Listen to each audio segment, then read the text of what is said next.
Analizando lo que es la glándula tiroidea, esta glándula tiroidea va a estar formado por otras estructuras mucho más pequeñas que se denominan folículos. Entonces, estos folículos son acúmulos celulares denominadas células foliculares, las cuales van a rodear un espacio, que es el espacio folicular. Estos folículos tienen una dimensión de 100 a 300 micrómetros. Y dentro de estos folículos se va a empezar a sintetizar lo que es la hormona tiroidea. La principal hormona tiroidea que sale de las células foliculares es la T4 en un 93%. Y un poco menos o en menor cantidad, un 7% la T3. Pero al final, la hormona que hace su efecto sobre las células diana o las células blanco es principalmente la T3, debido a que la T4 va perdiendo lo que son sus yodos y se transforma en T3. Estas células foliculares, nos menciona, son células de tipo epitelial, cúbicas, y su función principal es la de sintetizar una glucoproteína grande que es la tiroglobulina. Algo importante también dentro de lo que es la glándula es su flujo sanguíneo, que nos indica que es 5 veces el flujo en relación a su cuerpo o a su peso. Esto quiere decir que es una glándula sumamente irrigada, y esta irrigación es necesaria justamente para, uno, captar los nutrientes necesarios para la síntesis de las hormonas tiroideas, y otro, para poder secretar esta hormona al torrente sanguíneo para que se distribuya en el cuerpo. El primer paso dentro de la formación de la hormona tiroidea es la yodación. Nos menciona que una persona necesita aproximadamente 1 miligramo de yodo por semana, que serían unos 50 miligramos al año. Y este yodo principalmente nosotros lo consumimos de la sal de mesa. La sal presenta 1 en 100.000 partes de yodo, lo cual suple de manera normal lo que es los requerimientos de yodo. Como somos un país mediterráneo, esto implica que no tenemos acceso a productos naturales que contengan yodo. Estos productos generalmente son productos marinos, como ser algas y algunos peces. Esto hace que las personas, si no consumen esta sal yodada, puedan desarrollar una hipofunción o una disminución de la función de lo que es las hormonas tiroideas. Debido a esto, entonces se genera lo que es la yodación de la sal para justamente evitar este problema de la falta o déficit de yodo. Dentro de lo que es el proceso de absorción de yodo por las células foliculares, nos indica que hay un sistema que es el sistema de atrapamiento de ioduros. Este sistema de atrapamiento de ioduros está dado por una proteína que es un simportador o cotransportador. Es el simportador yodo-sodio. Este simportador de yodo-sodio tiene la capacidad de introducir yodo juntamente con el sodio, y genera un aumento de concentración de yodo dentro de la célula folicular 30 veces lo que es su valor en el líquido vascular. Y en casos muy necesarios puede inclusive generar concentraciones de yodo de hasta 250 veces mayor de lo que se encuentra en la sangre. Este importador de yodo tiene entonces una capacidad enorme de concentrar el yodo en lo que son las células foliculares, y está estimulada o su función está regulada por la hormona TSH, que es la hormona estimuladora de la tiroides. Una vez que el yodo ha ingresado a la célula folicular, entonces este yodo no permanece dentro de la célula, sino tiene que salir hacia lo que es el espacio folicular. Y esto lo logra gracias a otra proteína. En este caso, esta proteína se denomina pendrina y no es un simportador, sino es una proteína de tipo antiporte. Esto quiere decir que es un contratransportador. Por un lado, permite lo que es el ingreso de cloruros y aprovecha esto para extraer o sacar hacia el espacio folicular lo que es el yodo. Entonces es un contratransportador. Una vez que el yodo sale hacia el espacio folicular, entonces va a generarse un proceso de oxidación. Dentro de lo que es la formación de la hormona tiroidea, se va a formar primeramente una proteína que es la tiroglobulina. Esta tiroglobulina nos indica que es una proteína de aproximadamente 335.000 de peso molecular. Presenta 70 aminoácidos de tirosina. Estos aminoácidos de tirosina dentro de la tiroglobulina deben yodarse. Esto quiere decir que el yodo debe unirse a lo que es la tirosina. Para esto, el yodo necesita estar en una forma de yodo naciente o formando ioduros, ya sean trioduros o dioduros. Estas formas se obtienen mediante la oxidación del yodo y la enzima responsable de esta oxidación es la peroxidasa. Esta peroxidasa tiene la capacidad de oxidar las moléculas de yodo.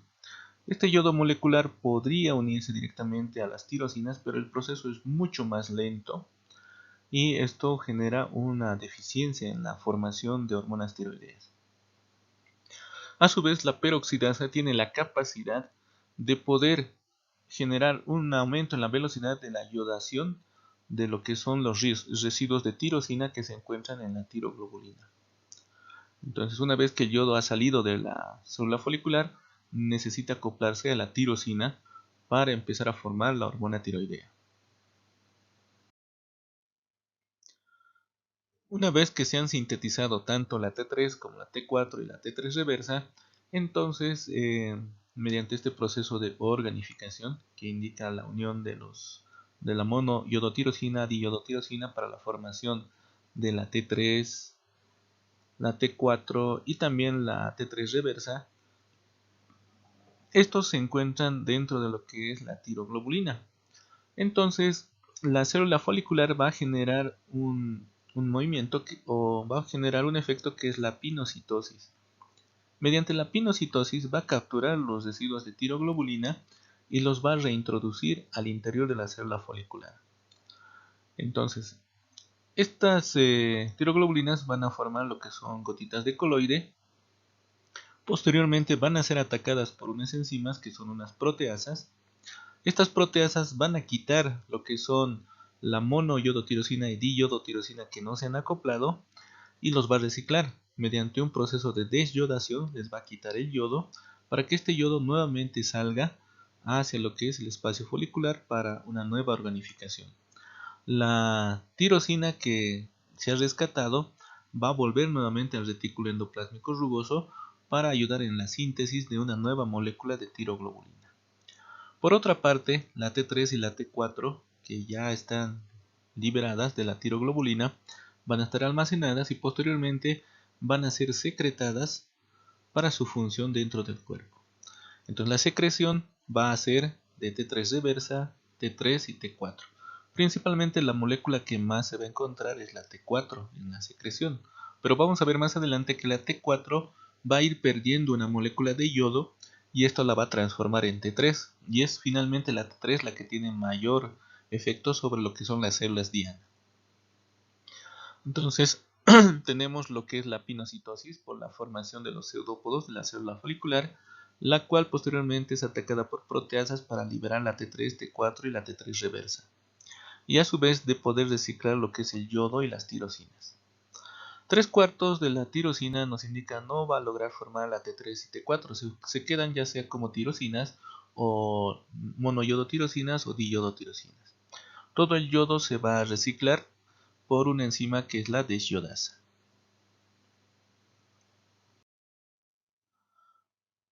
Un elemento importante dentro de lo que son las funciones de las hormonas tiroideas es su efecto sobre el crecimiento. Y dentro de esto tenemos lo que es su efecto sobre el sistema nervioso central. La hormona tiroidea tiene un efecto sobre lo que es la neurogénesis a nivel del sistema nervioso central, ayuda a lo que es la migración celular, también ayuda a lo que es el proceso de mielinización de las fibras nerviosas, y esto va ocurriendo ya desde la 10ª semana de la vida por la hormona tiroidea materna. Y posteriormente, luego del nacimiento, ya el bebé empieza a generar su propia hormona tiroidea. Nos menciona que el 30 al 40% de la hormona que va haciendo su efecto es T4 de origen materno. Es importante, por tanto, la hormona tiroidea para el desarrollo normal del sistema nervioso central de los bebés.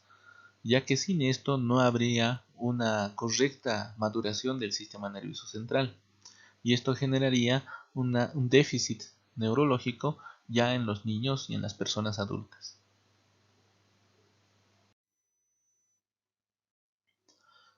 Tenemos las funciones sobre lo que son nutrientes dentro del organismo, donde un poco se amplía mucho lo que es la información. Por una parte, la hormona tiroidea va a tener efectos sobre lo que son los carbohidratos. Nos indica un aumento en la captación de glucosa por lo que es el intestino y las células.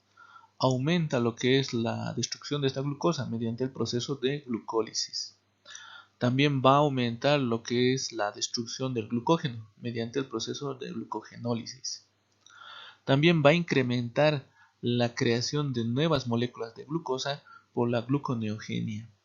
Y también para generar justamente la captación, el incremento de captación de glucosa, tiene que incrementar lo que es la secreción de la insulina. Con lo que respecta a las grasas o los lípidos, va a incrementar lo que es los ácidos grasos libres plasmáticos. Y esto lo genera mediante lo que es la lipólisis a nivel de lo que es los depósitos de grasa, estimulando a los adipocitos.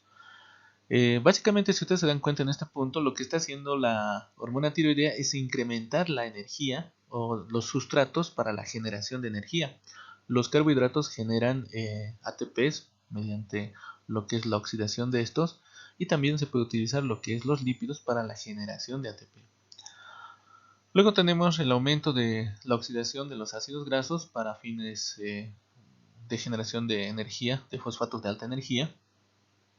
Va a aumentar los receptores LDL a nivel de los hepatocitos para que vayan captando las grasas. También aumenta el depósito de grasas o lípidos a nivel del hígado para que los utilice como fuente de energía.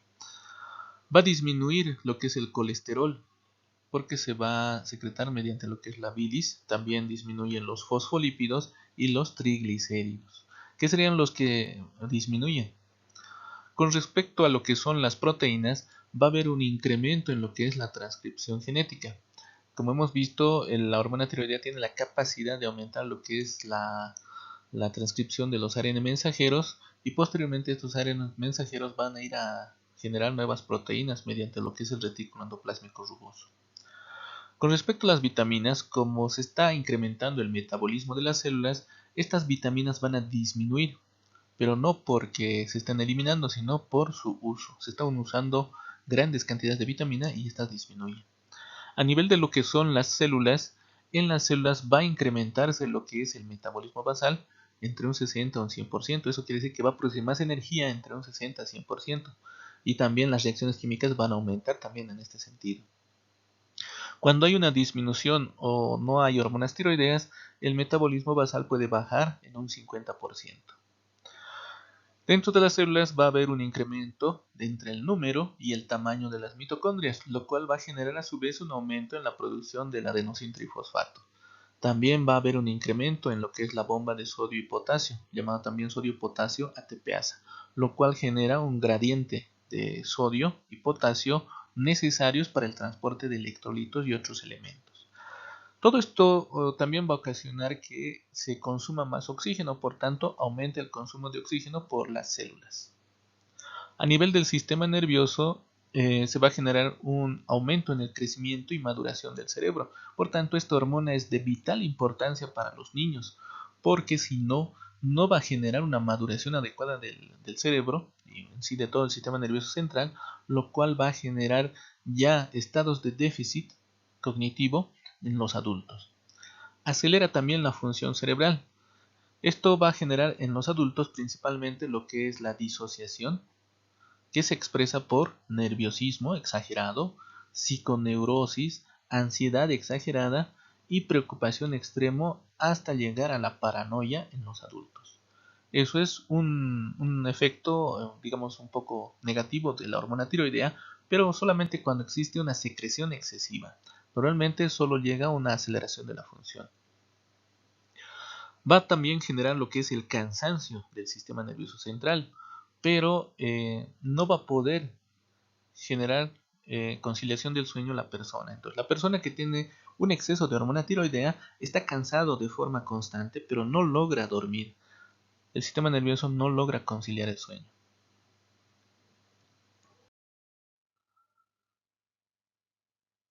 Entonces, volviendo a repetir, tenemos un aumento en el crecimiento y maduración del cerebro, acelera la función cerebral, va a generar un aumento de cansancio, pero no concilia el sueño la persona que tiene un exceso de hormona tiroidea.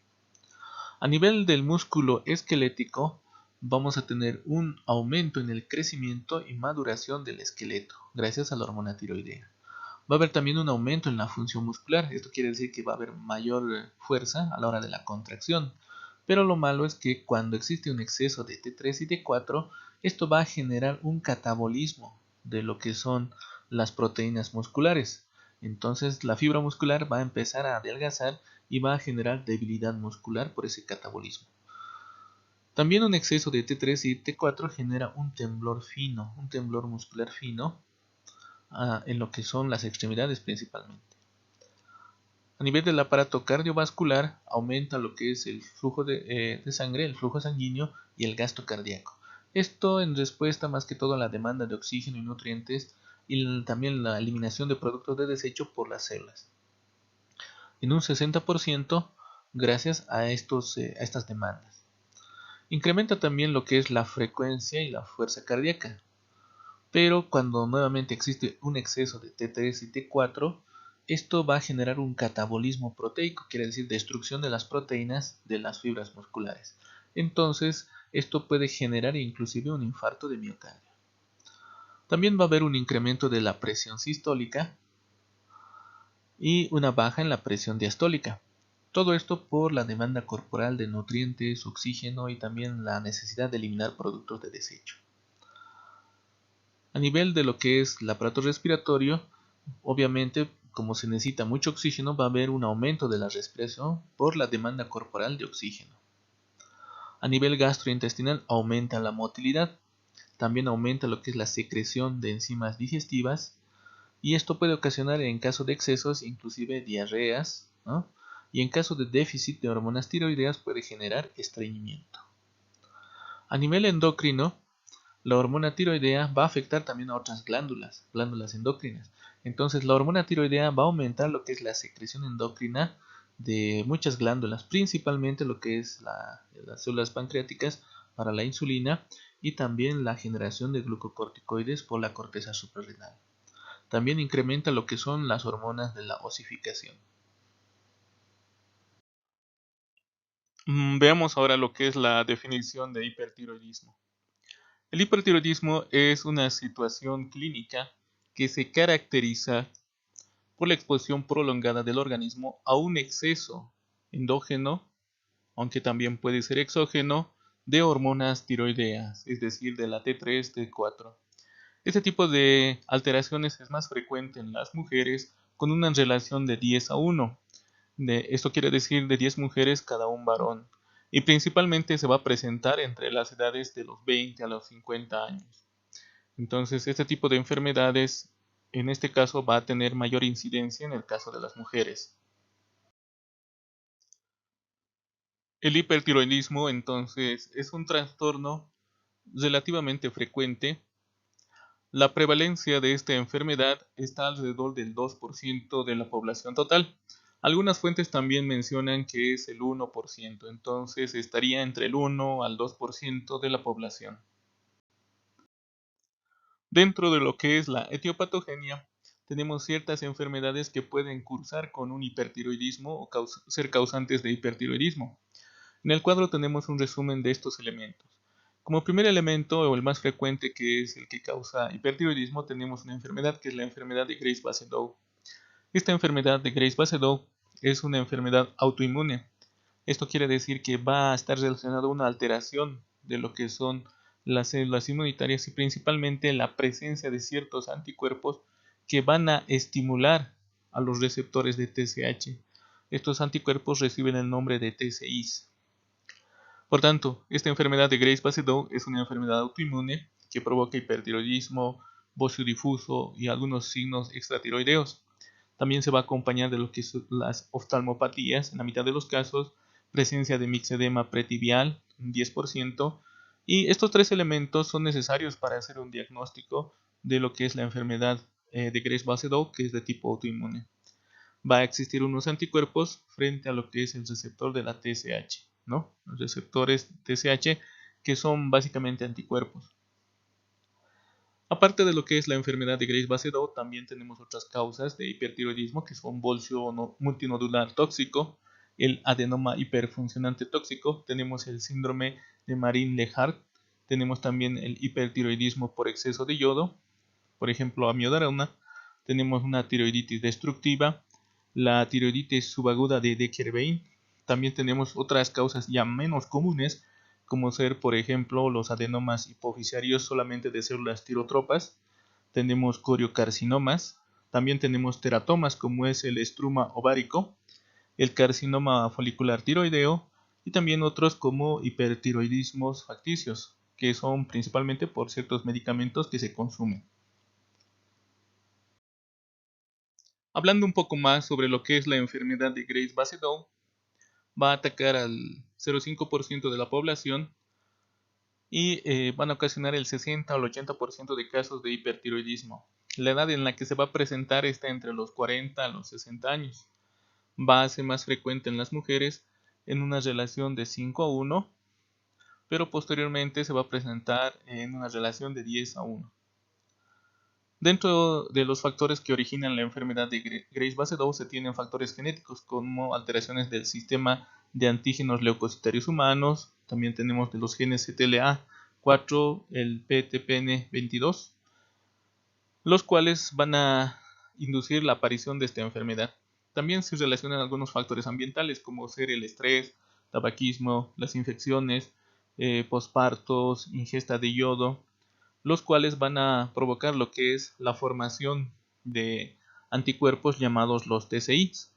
Estos TCIs básicamente son inmunoglobulinas de tipo G, los cuales van a tener afinidad por los receptores de TSH. Recordemos que estos receptores son estimulados por las hormonas producidas por las células tirotropas de la adenohipófisis para estimular la función de la glándula tiroidea. En este caso, estas inmunoglobulinas van a unirse a estos receptores de TSH y van a provocar lo que es un aumento en la función de la glándula tiroidea, produciéndose aumento en la secreción de T3, T4. Otra alteración que también se puede ver cuando se incrementa lo que son los valores de hormonas tiroideas, tenemos la tormenta tiroidea. Esta tormenta tiroidea, llamada también crisis tirotóxica, es una variante extrema de la tirotoxicosis.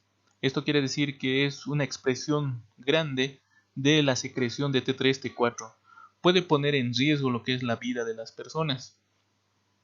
Con frecuencia se precipita con el estrés, lo que es la infección, trauma físico o puede ser trauma emocional, manipulación de la glándula tiroidea en las tiroidectomías y se caracteriza por la aparición de una fiebre elevada, taquicardia, insuficiencia cardíaca congestiva, angina, agitación, inquietud, delirio.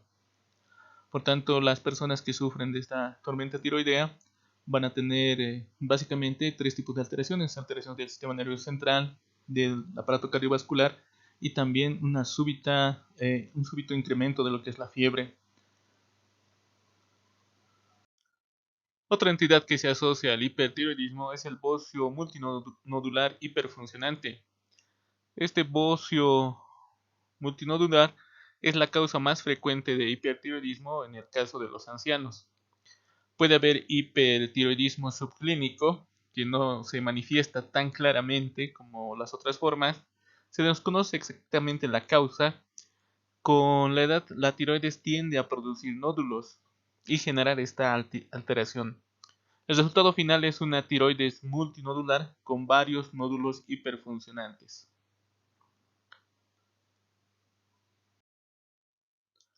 Otro elemento es el adenoma tóxico. Este adenoma tóxico es la tercera causa más frecuente en el caso de mujeres entre 20 a 30 años. No está relacionado con lo que es el yodo. Este adenoma entonces es de tipo folicular y tiene características o tiene propiedades de hiperfunción de glándula tiroidea. Aparece también en pacientes con edad avanzada, de gran tamaño, más de 3 centímetros de diámetro, presencia de solamente un único nódulo que se detecta por estudios como gammagrafía. Otro elemento relacionado al hipertiroidismo son las tiroiditis. Estas tiroiditis pueden ser agudas, causadas por infecciones bacterianas, estafilococos, estreptococos, enterobacter, pueden ser infecciones micóticas o por radiación tras el tratamiento con yodo, también causados por amiodarona. Pueden ser también subagudos, como tiroiditis virales, granulomatosas, tiroiditis asintomáticas, incluida lo que es la puerperal, infecciones micobacterianas, pueden ser también crónicas por autoinmunidad, focales, Hashimoto, atrófica, tiroiditis de Riedel, pueden ser parasitarias, equinococosis, trongilosis, cisticercosis, también pueden ser traumáticas tras la palpación. Nos menciona que puede cursar con un hipertiroidismo transitorio, puede haber destrucción inflamatoria de la glándula. Esto va a provocar lo que es la liberación de hormonas ya sintetizadas en estas células foliculares y puede requerir tratamiento más que todo sintomático. Dentro de los signos más característicos del hipertiroidismo se va a tener lo que es la astenia, dinamia, disminución de la fuerza muscular, adelgazamiento, un apetito que puede estar normal o inclusive incrementado, puede haber temblor, hiperreflexia, sudoración, intolerancia al calor, nerviosismo, puede presentar palpitaciones, taquicardia, extrasistolias y también fibrilación auricular. Y un elemento característico de estos pacientes con hipertiroidismo es el exoftalmos. Luego tenemos quimosis, retracción palpebral, molestias oculares. Luego también otra característica, la piel caliente, húmeda, el mixedema pretibial, acropaquia tiroidea. Puede estar acompañado con un crecimiento de la glándula tiroidea, presentando un bocio difuso o nodular, o puedes tener una tiroides normal. Puede haber el denominado soplo tiroideo, hipertensión sistólica, con aumento de la tensión diferencial. También puede acompañarse de disnea, insuficiencia cardíaca, diarrea, adenopatías. Básicamente, esta persona que sufre de hipotiroidismo clásicamente se ve como una persona delgada, con temblores, con cierto agrandamiento a nivel de la glándula, por eso indica bocio, con una palpitación o una frecuencia cardíaca muy acelerada, taquicardia, va a tener transpiración, sudoración y va a tener sensación de calor, va a tener irritabilidad, va a bajar bastante de peso, por eso es una persona muy delgada, tiende a la hiperactividad, ansiedad, los ojos que van a ser saltones y un cabello muy delgado y frágil.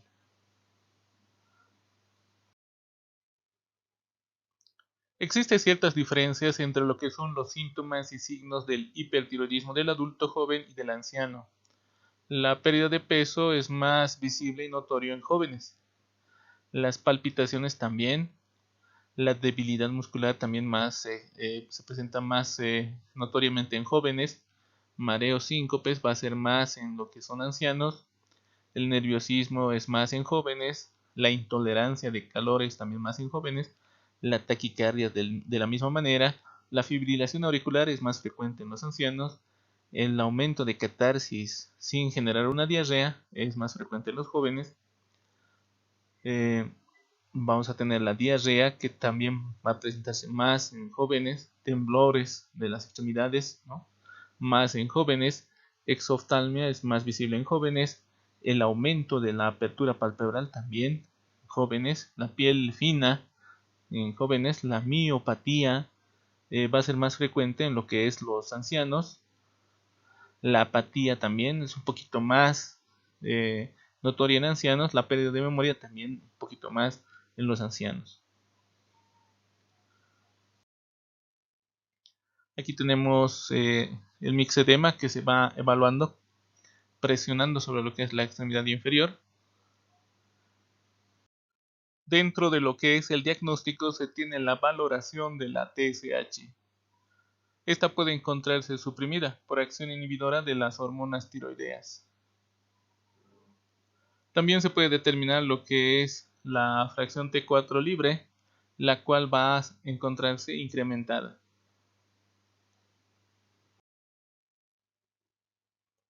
Para poder determinar o clasificar el hipertiroidismo tenemos ciertos rangos de referencia de las hormonas tiroideas y también de la hormona estimulante de la tiroides. La TSH o hormona estimulante de la tiroides debería estar en un rango de 0,4 a 4,5 miliunidades litro. La fracción T4 debería estar entre 9 a 25 picomoles litro. La fracción T3 debería estar entre 3,5 y 7,8 picomoles litro. Otro estudio que se puede realizar es la gammagrafía tiroidea. Va a poder determinar la captación de yodo, en este caso isótopos de yodo, para determinar cuando hay hiperfunción de la tiroides. Es útil en el bocio multinodular, hiperfuncionante y adenoma tóxico. También se puede determinar autoanticuerpos, buscar enfermedades como la enfermedad de Graves-Basedow, en busca de anticuerpos antitiroglobulina, anticuerpos frente a lo que es el receptor de TSH y antiperoxidasa. Dentro de lo que es el tratamiento del hipertiroidismo se tiene lo que es el metimazol por una parte y también la utilización del propiltiuracilo. Estos dos elementos son capaces de inhibir la síntesis de la hormona tiroidea mediante la inhibición de la peroxidasa tiroidea. Dentro de lo que es el tratamiento, también no se tiene que olvidar que los pacientes que están recibiendo tionamidas, como ser el metamizol, es importante también realizarles biometría hemática y perfiles hepáticos para evaluar lo que es la presencia de efectos adversos secundarios a la medicación. El propanolol también es otro elemento que se puede utilizar, esto porque básicamente es un bloqueador usado para eliminar lo que es la sintomatología del paciente. El paciente tiene un aumento de lo que es la termogénesis y una respuesta exagerada a los estímulos beta-adrenérgicos, produciendo esto lo que es el nerviosismo y la ansiedad, taquicardia y también el temblor. Otro elemento utilizado también es el yodo radiactivo. Este yodo radiactivo es captado por lo que son las células tiroideas.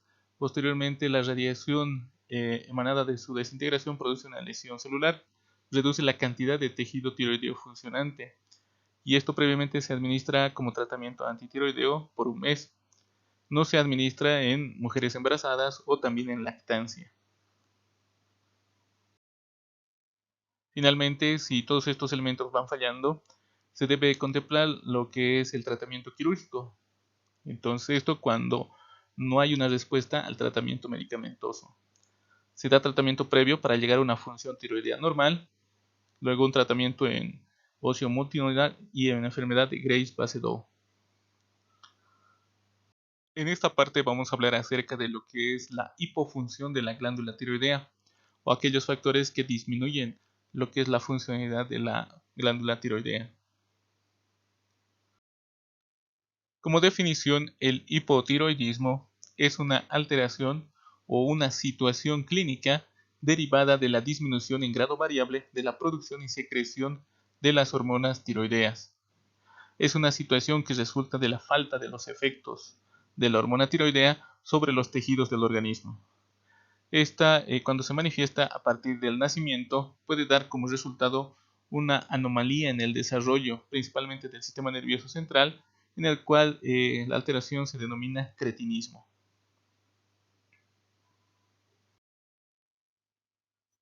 Principalmente se tiene el déficit de yodo como una primera causa a nivel mundial. Por tanto, en ciertos países se ha optado por lo que es la yodación de la sal. También se puede determinar mediante lo que es la eliminación urinaria de yodo. De esta manera se puede determinar si el hipotiroidismo es por déficit de yodo. Dentro de lo que es la etiología del hipotiroidismo, se tiene lo que es la pérdida de la función hipotalámico-hipofisiaria, puede deberse a tumores, cirugías, necrosis isquémicas, procesos infecciosos, enfermedades infiltrantes, hipofisitis linfocítica crónica, también puede deberse a alteraciones congénitas. Y otro grupo está representado por lo que son los defectos funcionales en la biosíntesis y secreción de la TSH, que es la hormona estimulante de la tiroides. Puede deberse también a la mutación de genes o también ciertos fármacos como el bexaroteno que pueden generar alteraciones en la síntesis de esta hormona.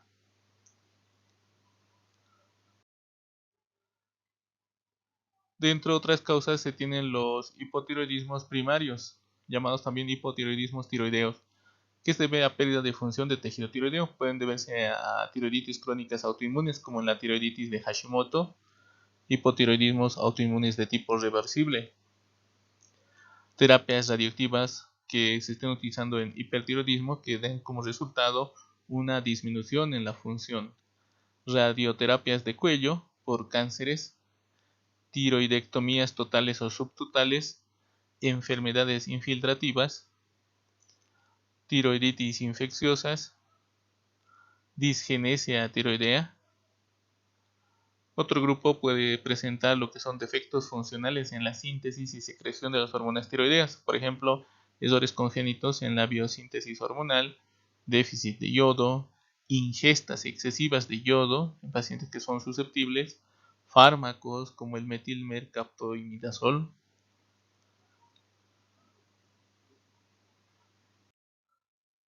Puede deberse también a hipotiroidismo de tipo periférico, en tumores que expresan actividad de iodinasa tipo 3, hemangiomas, hemangioendoteliomas, fibrosarcomas.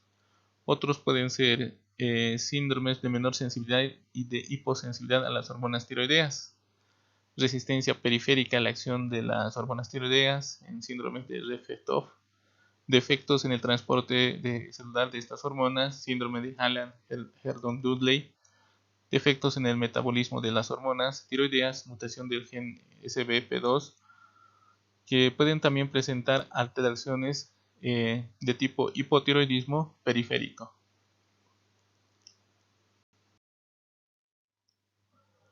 Los pacientes van a presentar generalmente algunos síntomas y motivos de consulta, como ser la astenia o cansancio fácil, calambres, parestesia, dolores musculares, artralgias.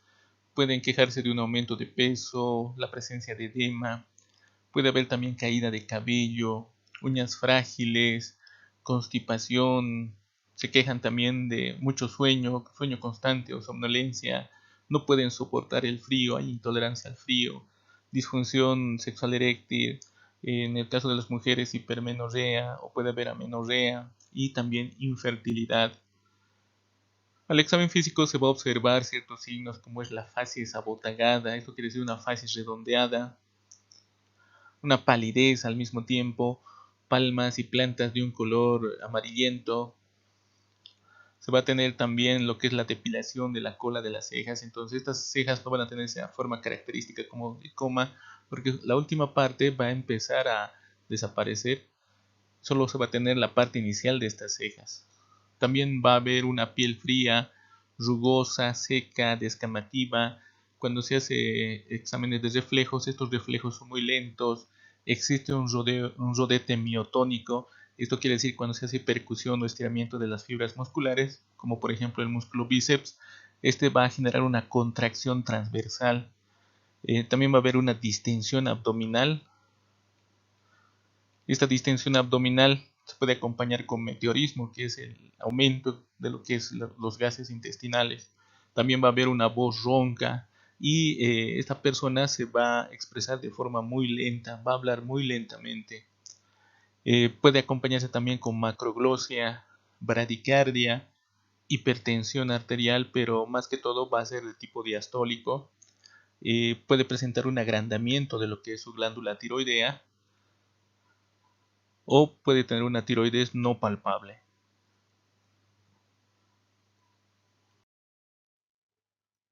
Otra entidad que también cursa con hipotiroidismo es el llamado hipotiroidismo congénito. Este tipo de alteración va a presentar en lo que son los recién nacidos y se caracteriza uno por la presencia de la ictericia fisiológica, pero por mucho tiempo. Entonces hay persistencia de la ictericia fisiológica.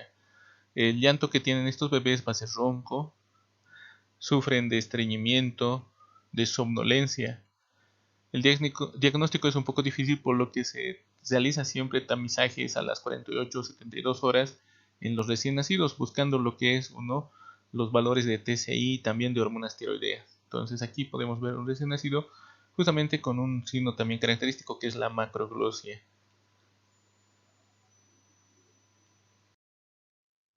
Otro elemento que también se evalúa y lo que genera la facies abotagada es el mixedema. Entonces nos menciona que el cuadro puede evolucionar, aparece también anemia, palidez, edema periorbitario y macroglosia. Puede haber también un derrame pericárdico que acompañe esta alteración.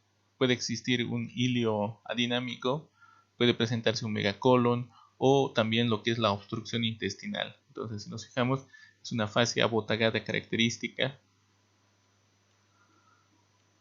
en estos pacientes. Una complicación sería el coma mixedematoso. El paciente entra en un cuadro de estupor, hipotermia, y esto puede ser mortal. Sucede después de exposición al frío o un trauma en un paciente que no está recibiendo tratamiento contra lo que es el hipotiroidismo, o un paciente que ha suspendido el tratamiento.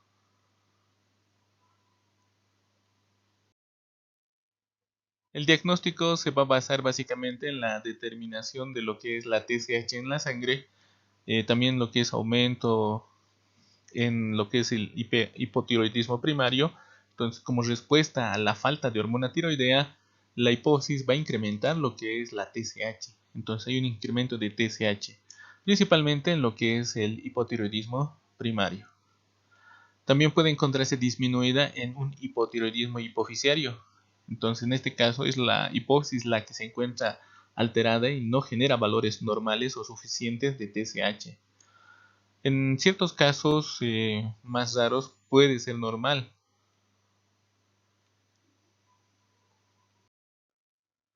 Se va a solicitar juntamente con esto lo que es la T4 libre cuando la TSH es normal. Esto nos menciona es característico en el aumento de colesterol. Puede existir también una anemia perniciosa en el 12% de los casos de hipotiroidismo autoinmunitario.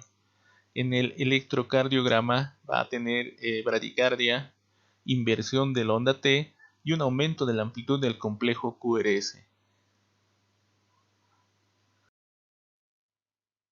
También tenemos lo que es el hipotiroidismo subclínico. Es una situación en la que la T4 libre y la T3 son normales, pero existe una TSH elevada. Entonces, esta se trata cuando se tiene mujeres embarazadas, niños y adolescentes con TSH mayor a 10 microlitros ml. Y se trata con TSH entre 5 a 10 microlitros con presencia de sintomatología compatible de hipotiroidismo. También que se debe recordar siempre cuando la TSH se incrementa, entonces se puede tener un hipotiroidismo subclínico, cuando la T4 y la T3 es normal. Si tenemos un incremento de la TSH y un descenso de lo que es la T4 y la T3, entonces tenemos un hipotiroidismo primario. Cuando la TSH disminuye y también disminuye lo que es la T4 y la T3, tenemos un hipotiroidismo central. El tratamiento, en este caso del hipotiroidismo, en la actualidad se dispone ya de hormonas tiroideas sintéticas, las cuales se puede utilizar. Tenemos por una parte lo que es la levotiroxina y la liotironina. La levotiroxina, que sería la T4, y la liotironina, que sería la T3. Y estos se presentan en tabletas en el caso de la levotiroxina. Con esto hemos concluido el tema de hipertiroidismo, hipotiroidismo. Me despido de todos ustedes sin antes agradecerles siempre su atención y nuevamente nos estaremos encontrando con otro tema de fisiopatología. Hasta luego a todos.